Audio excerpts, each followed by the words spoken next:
कभी कभी जिंदगी में ऐसा समय आता है जब हमारे सामने सब कुछ होते हुए भी हम खुद को कमजोर महसूस करते हैं।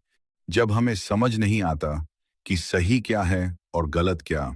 ऐसी ही एक कहानी है, एक योद्धा की जो दुनिया का सबसे महान धनुर्धर था, लेकिन एक पल के लिए वो भी टूट गया। कुरुक्षेत्र का मैदान तैयार था। दोनों तरफ सेनाएं खड़ी थी।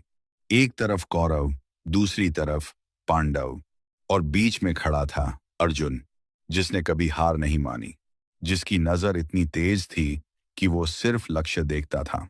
लेकिन उस दिन जब उसने सामने देखा, उसे अपने गुरु, अपने दादा, अपने रिश्तेदार दिखाई दिए। उसके हाथ कांपने लगे, उसका धनुष नीचे गिर गया और उसने कहा, मैं ये युद्ध नहीं कर सकता। अगर जीत भी गया तो क्या होगा?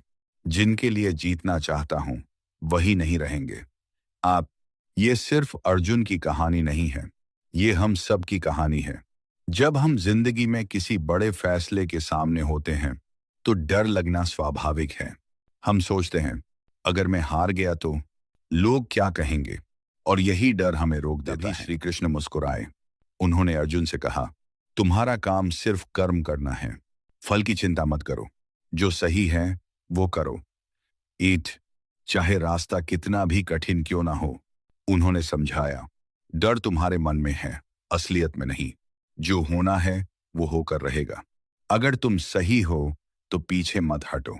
और सबसे बड़ी बात, जो अपने डर को जीत लेता है वही असली योद्धा होता है। ये शब्द सुनकर अर्जुन के अंदर एक नई ताकत जागी। उसने अपना धनुष उठाया और पूरे आत्मविश्वास के साथ युद्ध के लिए तैयार हो गया। अब वो डर नहीं रहा था, अब वो सिर्फ अपने कर्तव्य पर ध्यान दे रहा था। डर से भागना मत, उसे हराना सीखो, क्योंकि असली जीत खुद पर जीत होती है।